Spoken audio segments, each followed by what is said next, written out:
الكريم اما بعد فاعوذ باللہ من الشیطان الرجیم بسم اللہ الرحمن الرحیم۔ میرے معزز سامعین و ناظرین، السلام علیکم ورحمۃ اللہ وبرکاتہ۔ سورہ بقرہ کی تفسیر کا بیان آپ سماعت فرما رہے ہیں۔ گزشتہ آیت میں آپ نے سنا کہ اہل یہود کہا کرتے تھے کہ یعقوب علیہ السلام نے وصال کے وقت یہ وصیت کی تھی کہ صرف تم یہودی رہنا، اور اس کے علاوہ کوئی وصیت نہیں کی تھی۔ اللہ تعالیٰ نے ان کی اس بات کی تردید فرمائی اور فرمایا کیا تم وہاں موجود تھے؟ اگر موجود تھے تو تم ان پر جھوٹ باندھ رہے ہو، بلکہ تم وہاں موجود ہی نہیں تھے، بلکہ یعقوب علیہ السلام کے بیٹے وہاں موجود تھے۔ ان کو وصیت کی گئی تھی کہ ہمیشہ ایمان پر قائم رہنا، دین ابراہیمی پر قائم رہنا، اور وہی بہتر اور سب سے اچھا دین ہے جس کو اللہ تعالیٰ نے پسند فرمایا ہے۔ تو بیٹوں نے کہا تھا کہ ابا جان آپ کے دین پر، ابراہیم علیہ السلام کے دین پر اور اسماعیل علیہ السلام کے دین پر انشاءاللہ قائم رہیں گے۔ گزشتہ آیت میں اہل یہود کہا کرتے تھے، جب وہ دلائل سے ہار جاتے تھے تو آخر میں ایک بات کہا کرتے تھے کہ اگر ہم قیامت کے دن پکڑے بھی گئے تو ہم اپنے دادا یعقوب علیہ السلام کے نیک اعمال اللہ کی بارگاہ میں پیش کریں گے۔ وہ پیغمبر تھے اور یعقوب علیہ السلام بھی پیغمبر تھے، اسحاق علیہ السلام بھی پیغمبر تھے، ابراہیم علیہ السلام بھی پیغمبر تھے۔ ہم پیغمبروں کی اولاد ہیں، ہم اپنے باپ داداؤں کے نیک اعمال اللہ تعالیٰ کی بارگاہ میں پیش کریں گے، چنانچہ ان اعمال کی وجہ سے اللہ تعالیٰ ہمیں بھی بخش دے گا۔ آج جو آیہ مبارکہ ہے سورہ بقرہ کی آیت نمبر 134 اللہ تعالیٰ نے ان کے اس بیان کی، اس کے خوش فہمی، جو ان کو خوش فہمی تھی، اس کا جواب دیا۔ اللہ تعالیٰ ارشاد فرماتا ہے تِلْکَ أُمَّةٌ قَدْ خَلَتْ، وہ ایک امت ہے تحقیق جو گزر گئی۔ یعقوب علیہ السلام بھی گزر گئے، اسحاق علیہ السلام بھی گزر گئے، ابراہیم علیہ السلام نے بھی پردہ فرما لیا۔ لہا ما کسبت، ان کے لیے جو انہوں نے کمایا، جو نیکیاں انہوں نے کی وہ ان کے لیے ہیں۔ اللہ نے واضح فرما دیا، تم جو کہہ رہے ہیں ان کی نیکیاں ہم بطور اللہ کی بارگاہ میں پیش کر چھوٹ جائیں گے، اللہ فرمایا لہا ما کسبت، وہ ان کے لیے ہے جو انہوں نے کمایا، وَلَكُمْ مَا كَسَبْتُمْ، اور تمہارے لیے جو تم کما رہے ہو۔ ان کی نیکیاں ان کے ساتھ، تمہاری نیکیاں تمہارے ساتھ، تمہاری برائیاں تمہارے ساتھ، ان کی نیکیاں ان کے ساتھ۔ وَلَا تُسْأَلُونَ عَمَّا كَانُوا يَعْمَلُونَ، اور تم سے سوال نہیں کیا جائے گا ان کے بارے میں جو وہ عمل کیا کرتے تھے۔ جب تم سے سوال ہی نہیں ہوگا یعقوب علیہ السلام کے بارے میں، اسحاق علیہ السلام کے بارے میں، تم سوال ہی نہیں ہوگا تو تم ان کی نیکیاں کیوں پیش کرو گے؟ ان کے بارے میں تم سے پوچھا نہیں جائے گا، تم سے تمہارے بارے میں ہی پوچھا جائے گا۔ حضرت یعقوب علیہ السلام دنیا سے پردہ فرماتے وقت اپنی اولاد کو وصیت فرما رہے ہیں کہ بیٹا دین اسلام پر ہمیشہ قائم رہنا۔ ان کو نصیحت کر رہے ہیں جو اللہ کے پسندیدہ لوگ ہیں، پسندیدہ انبیاء کرام ہیں، ان میں یوسف علیہ السلام موجود ہیں۔ ان کو وصیت کی جا رہی ہے کہ اسلام پر پابند رہنا اور نیک اعمال پر پابند رہنا۔ تو تم کون سے کھیت کی مولی ہو؟ تمہاری اوقات کیا ہے؟ تم اپنے گریبان میں جھانکو۔ جب اتنی شان والے لوگوں کو نصیحت کی جا رہی ہے، وصیت کی جا رہی ہے، تو تم لوگ کیا ہو؟ تمہیں تو زیادہ ایمان پر عمل کرنا چاہیے، اس پر قائم رہنا چاہیے، اور اچھے عمل تمہیں کرنے چاہیے۔ اللہ فرما رہا ہے تم سے پوچھا ہی نہیں جائے گا تو تم ان کے نیک اعمال اللہ کی بارگاہ میں کیا پیش کرو گے؟ یہاں سے پتہ لگا کہ جو انسان نیکیاں کرتا ہے دنیا میں، وہ جو نیکی کرتا ہے، جو برائی کرتا ہے، آخرت میں اسی کے بارے میں پوچھا جائے گا۔ والدین اگر اپنی اولاد کی صحیح تربیت نہیں کرتے تو وہ جواب دہ ضرور ہوں گے۔ انہوں نے اگر ان کو دینی تعلیم نہیں دی، ادب نہیں سکھایا تو ان سے اس کے بارے میں سوال کیا جائے گا۔ اور جو شخص دنیا کے اندر کسی کو برائی سکھا کر گیا اور برائی پھیلا کر گیا تو ضرور اس سے اس برائی کے بارے میں پوچھا جائے گا کہ تو جو تم دنیا میں تھے، جس کو سکھا کر آئے تھے برائی، اور وہ دنیا میں برائی کرتا رہا، تمہارے سکھانے کی وجہ سے تم کو ضرور اس کا عذاب ملے گا۔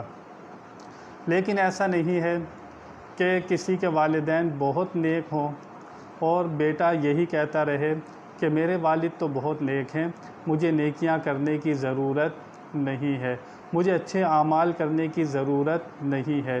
تو ایسا نہیں ہے۔ آپ قبر میں جاؤ گے، آپ سے آپ ہی کے بارے میں سوال کیا جائے گا، بھلے والدین نیک ہوں۔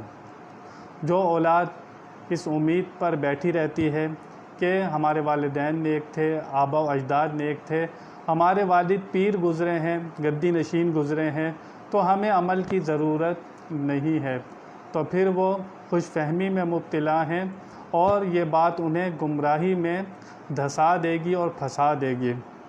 انہیں چاہیے کہ خود نیکیاں کریں، صحیح عقائد پر قائم رہیں، صحیح اعمال کریں تو آخرت میں خیر ہے، ورنہ کوئی خیر نہیں ہے۔ اللہ نے صاف فرما دیا، جو دنیا میں تم کماؤ گے وہ تمہارے لیے ہے، اچھائی کو کماؤ گے وہ تو اچھائی آخرت میں تمہارے لیے ہے، برائی کماؤ گے وہ آخرت میں برائی تمہارے لیے ہے، اور تم سے تمہارے ہی بارے میں سوال کیا جائے گا، کسی اور کے بارے میں سوال نہیں کیا جائے گا۔ مجھے اور آپ کو ہمیشہ اپنے ہی کردار پر، اپنے ایمان پر، اپنے اعمال پر نظر رکھنی چاہیے، اپنا محاسبہ کرتے رہنا چاہیے کہ میرے دن رات کیسے گزر رہے ہیں، اللہ رسول کی فرما برداری میں گزر رہے ہیں یا شیطان کی فرما برداری میں گزر رہے ہیں۔ مجھے اپنا محاسبہ کرنا ہے، قیامت میں، قبر میں، حشر میں مجھے اپنا جواب دینا ہے۔ میں قبر میں جاؤں گا تو مجھ سے سوال ہوگا، تیرا رب کون ہے، تیرا دین کیا ہے؟ مجھ سے میرے ہی بارے میں سوال ہو رہا ہے۔ وہاں پر یہ سوال نہیں ہو رہا تیرے والد کا دین کیا تھا، تمہارے دادا کا دین کیا تھا، یہ سوال نہیں ہو رہا۔ میں جس دین پر قائم ہوں مجھ سے میرے بارے میں ہی سوال کیا جا رہا ہے۔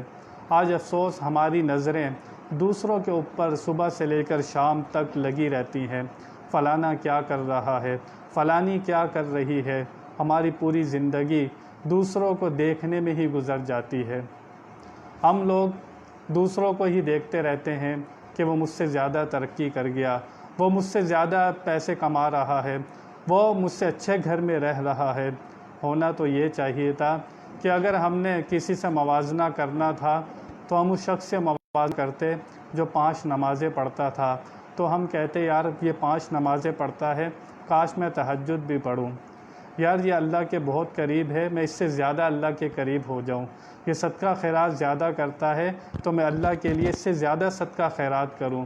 مجھے دین کے اندر اس سے کمپیریزن کرنا چاہیے تھا، اس سے موازنہ کرنا چاہیے تھا۔ دین میں ہم موازنہ کرتے ہیں دنیا میں، پھر ہماری ساری توجہ، ساری طاقت، ساری توانائی دنیا میں خرچ ہو جاتی ہے، پھر الا ماشاء اللہ اکثر ایسے ہیں پھر وہ دنیا میں ہی غرق ہو جاتے ہیں۔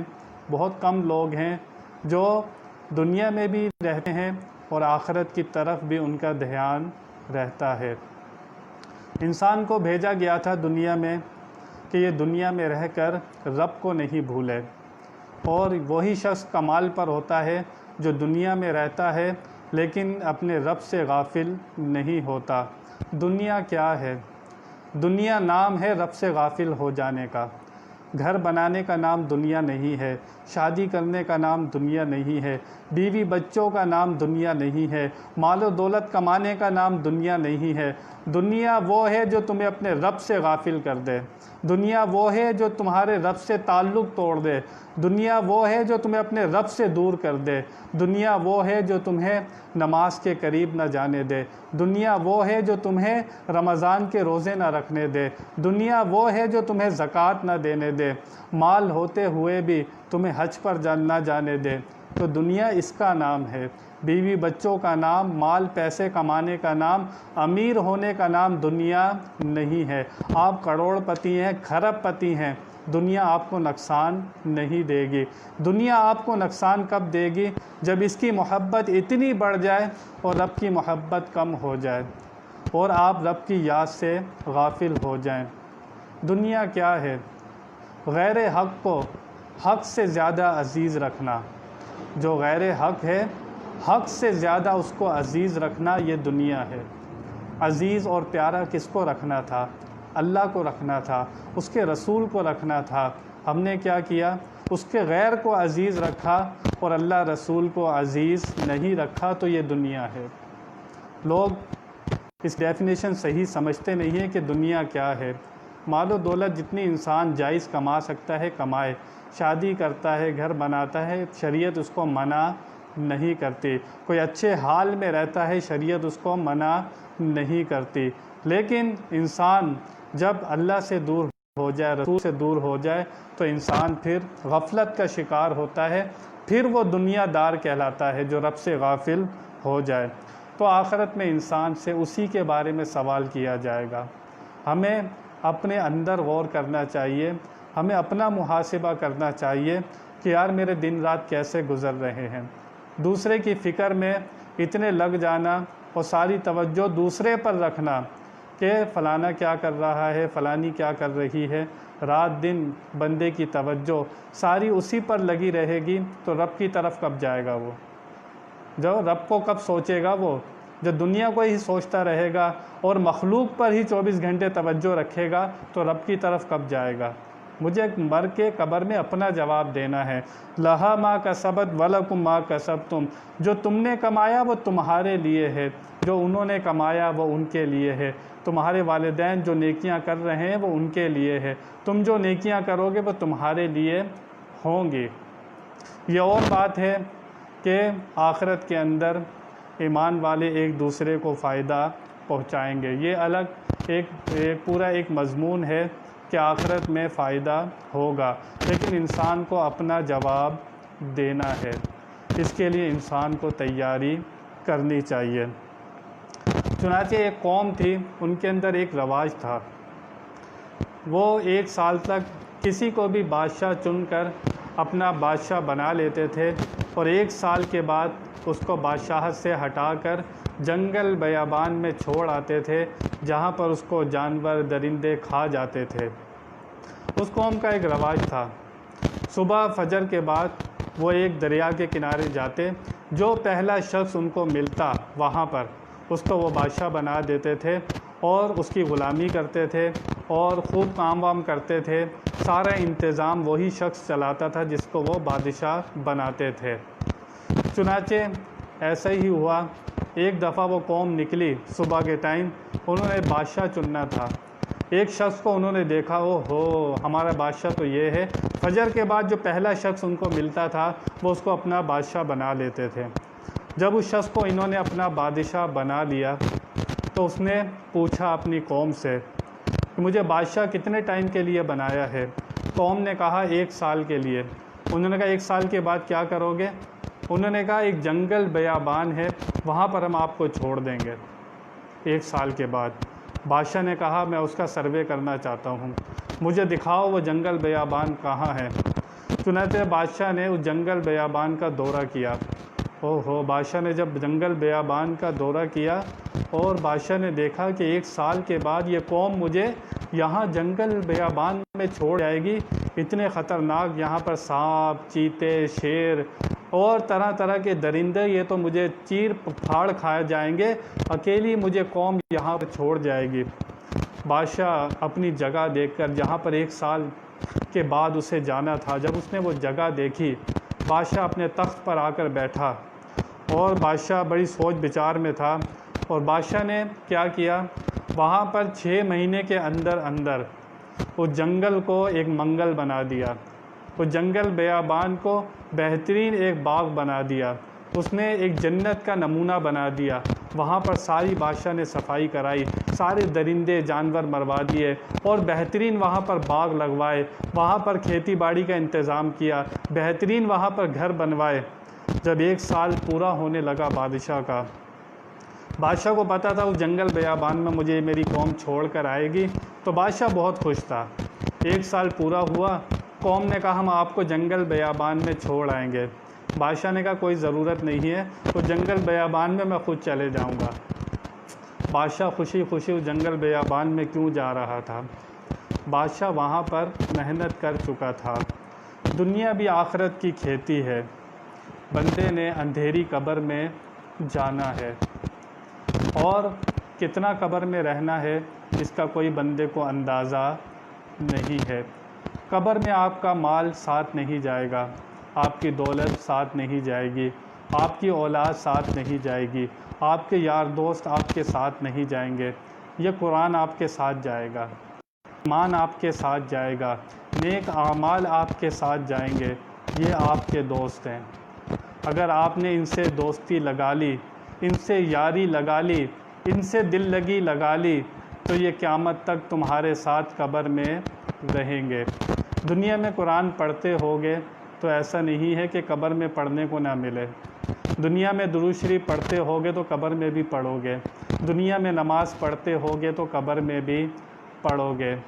تو اس بادشاہ کی آپ کو اس سے حکایت سے کیا پتہ لگا؟ بادشاہ کو جہاں جانا تھا اس نے وہاں کا انتظام پہلے سے مکمل کر لیا۔ آج بھی انسان کو جہاں جانا ہوتا ہے وہاں کے انتظامات پہلے سے ہی مکمل کر لیے جاتے ہیں، اور آخرت کا پرچہ آؤٹ ہو چکا ہے۔ سوال بھی بتا دیے گئے، جواب بھی بتا دیے گئے۔ قرآن و حدیث نے ایک ایک بات واضح کر کے بتا دی۔ کل قیامت میں یہ کوئی نہ کہے کہ یا اللہ اس پیپر کا ہمیں پتہ نہیں تھا، ان سوالوں کا ہمیں پتہ نہیں تھا۔ ایک ایک بات قرآن نے واضح کر کے بتا دی۔ اگر ایمان کے ساتھ زندگی گزارو گے، نیکیوں پر زندگی گزارو گے، گناہوں سے بچ بچ کر زندگی گزارو گے، تقوی پرہیزگاری پر زندگی گزارو گے، دنیا کی زندگی 60 سال کی ہے، 70 سال کی ہے۔ جب تم لوگ مر جاؤ گے، جب تم مر جاؤ گے لوگ کہیں گے مر گیا، اللہ فرمائے گا بل احیاء ولکن لا تشعرون، ہم تمہیں زندہ رکھیں گے۔ ایسی زندگی بندہ گزارے۔ اس لیے حدیث پاک میں آتا ہے نا، مر جانے سے پہلے کیا مطلب؟ دنیا کی خواہشیں چھوڑ دے، دنیا کی لذتیں چھوڑ دے، دنیا کے مزے چھوڑ دے، شیطان کے پیچھے بھاگنا چھوڑ دے، اپنے نفس کی غلامی چھوڑ دے، برے دوستوں کی غلامی چھوڑ دے۔ جب بندہ یہ سب غلامیاں چھوڑ دیتا ہے تو پھر آٹومیٹک اللہ رسول کا غلام بن جاتا ہے۔ اگر 60-70 سال اس نے دنیا میں اللہ رسول کے بتائے ہوئے طریقے پر گزار لیے، آخرت کے اندر پھر وہ قبر اندھیری نہیں ہے، وہ ایک جنت کا ٹکڑا ہے۔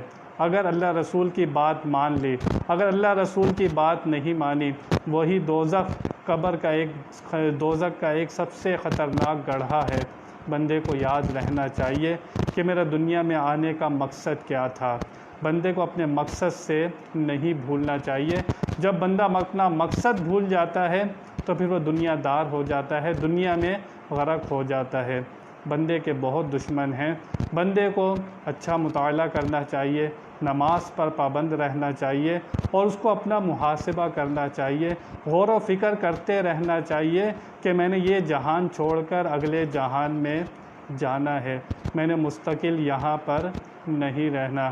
اس بادشاہ کی جو حکمت تھی، حکایت تھی، اس کو سامنے رکھو۔ اس کو جہاں جانا تھا وہاں پر وہ پہلے اپنا انتظام کر چکا تھا، اس جنگل کو وہ منگل بنا چکا تھا، اس ایک گھڑے کو بہت صاف ستھرا کر کے ایک باغ بنا چکا تھا، خوشی خوشی جانے کو تیار تھا۔ آج بھی جو بچہ پیپر کی تیاری کر لیتا ہے، جس بچے کی پیپر کی تیاری مکمل ہوتی ہے، وہ امتحان کا انتظار کرتا ہے، کب امتحان ہو اور میں پرچہ دے کر کامیاب ہو جاؤں۔ جس نے تیاری نہ کی ہو پھر وہ امتحان سے بھاگتا ہے۔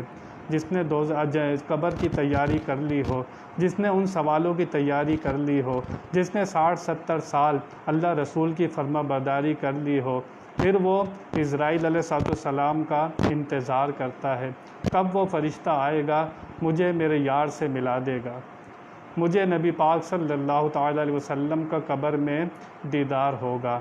کیوں؟ اس نے فرما برداری کے ساتھ زندگی گزاری ہوگی۔ چنانچہ اس آیہ مبارکہ سے ہمیں یہی بات معلوم ہوئی کہ جو نیکیاں کرے گا آخرت میں اسی نیکیوں کو وہ پائے گا، جو دنیا میں برائی کرے گا آخرت میں وہی برائی پائے گا۔ سیدھی سی بات، یہ دنیا ایک کھیتی ہے، جہاں پر جون سا بیج لگاؤ گے آخرت میں اسی کا پھل کھاؤ گے۔ یہاں پر اگر نیکیوں کا بیج لگاؤ گے آخرت میں نیکیوں کا بیج کاٹو گے۔ دنیا کے اندر برائیوں کا بیج لگاؤ گے تو آخرت میں برائیوں کا بیج کاٹو گے۔ فیصلہ ہم نے کرنا ہے۔ اللہ تعالیٰ نے دونوں راستے بتا دیے، ایک جنت کا راستہ ہے، ایک دوزخ کا راستہ ہے۔ ہم نے کس راستے پر چلنا ہے اس کا تعین ہم نے کرنا ہے کہ ہم نے کس راستے پر سفر کرنا ہے۔ دونوں راستے آپ کے سامنے ہیں۔ صراط الذین انعمت علیہم غیر المغضوب علیہم ولا الضالین، غیر المغضوبی کا راستہ بھی تمہارے سامنے ہے، صراط الذی کا راستہ بھی تمہارے سامنے ہے۔ فیصلہ ہم نے کرنا ہے۔ ہم نے غفلت میں زندگی نہیں گزارنی۔ دنیا مومن کے لیے قید خانہ ہے۔ جو بندہ قید خانے میں ہوتا ہے وہ اپنے دن گنتا رہتا ہے، یہاں سے کب مجھے رہائی ملے گی۔ تو مومن کے لیے دنیا قید خانہ ہے، یہ عمل کی جگہ ہے، دنیا عمل کی جگہ ہے۔ وما خلقت الجن والانس الا لیعبدون، ہم نے جن و انس کو پیدا کیا کس کے لیے؟ اپنی عبادت کے لیے۔ جب بندے کا مقصد حیات ہی اللہ کی عبادت ہے تو پھر وہ اس سے غافل کیوں ہو گیا؟ اس کو جاگنا ہے۔